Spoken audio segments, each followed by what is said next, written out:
10 желтоқсанда халықаралық адам құқықтары күні атап өтілуде. 1948 жылы бұл күні Біріккен Ұлттар ұйымының бас ассамблеясы адам құқықтарының жалпыға ортақ декларациясын қабылдаған. Ал одан 2 жылдан кейін дүниежүзі елдері мен мүдделі ұйымдарға 10 желтоқсанда дүниежүзінде адам құқықтары күні атап өту туралы ұсыныс жасалды. Адам құқықтарының жалпыға ортақ декларациясы ойлау еркіндігі, ар-ұждан және діни еркіндік, еркін наным құқығы мен оны еркін білдіру құқығы, өз елін басқаруға тікелей немесе тәуелсіз сайланған өкіл арқылы атсалысу тәрізді негізгі еркіндіктерді жариялады. Декларацияда сондай-ақ экономикалық, әлеуметтік және мәдени құқықтар мен тең мүмкіндіктер құқығы жарияланған.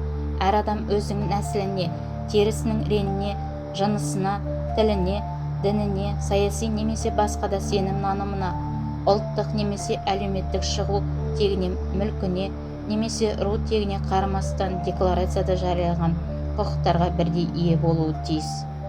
Қазіргі уақыттағы адам құқықтары күні барлық адамның бірдей құқығын қорғаудағы бірлескен күш-жігердің маңыздылығын айғақтайды. Жыл сайын Біріккен Ұлттар ұйымы өзекті сын-қатерлерді баса көрсететін тақырыпты таңдайды. Сондай-ақ осы маңызды күні барлық елде, оның ішінде Қазақстан адам құқығын қорғау саласындағы ағымдағы сын-қатерлерді талдауға және оларды еңсеру жолдарын талқылауға мүмкіндік береді. Біздің еліміз ауқымды демократиялық және саяси реформаларды, сондай-ақ адам құқықтарын қорғау саласындағы бастамаларды іске асыруда танылған өңірлік басшылардың бірі. Мұндай реформалар адам құқықтарын қамтамасыз ету мен қорғауға елеулі үлес қосқан әділетті Қазақстанды қорғау жолындағы орасан зор саяси трансформацияның бір бөлігі саналады. Адам құқықтары осы бағытта үздіксіз жұмыстың маңызын еске салатын атап өтуге болады. Тек барлық тараптың, яғни мемлекеттің, азаматтық қоғам мен азаматтардың қатысуымен табысқа жету мүмкін.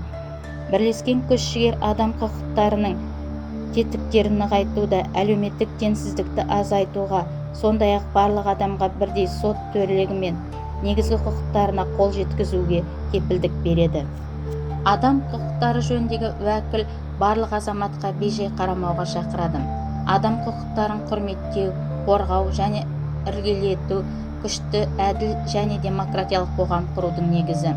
Мемлекет басшысы Қасым-Жомарт Тоқаев адам құқықтары мен заң үстемдігі саласында іс-қимыл жоспары туралы жарлыққа қол қойды.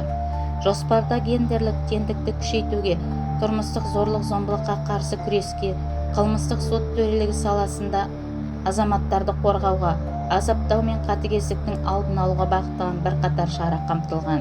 Бірлесу бостандығы құқығы мен еңбек құқығын, сондай-ақ мүмкіндігі шектеулі азаматтардың құқықтарын қамтамасыз ету жолдары қарастырылған. Құжат адам құқықтарын қорғаудың ұлттық жүйесін нығайтады. Жоспарды жүзеге асыру шеңберіне тиісті заңдар қабылданады.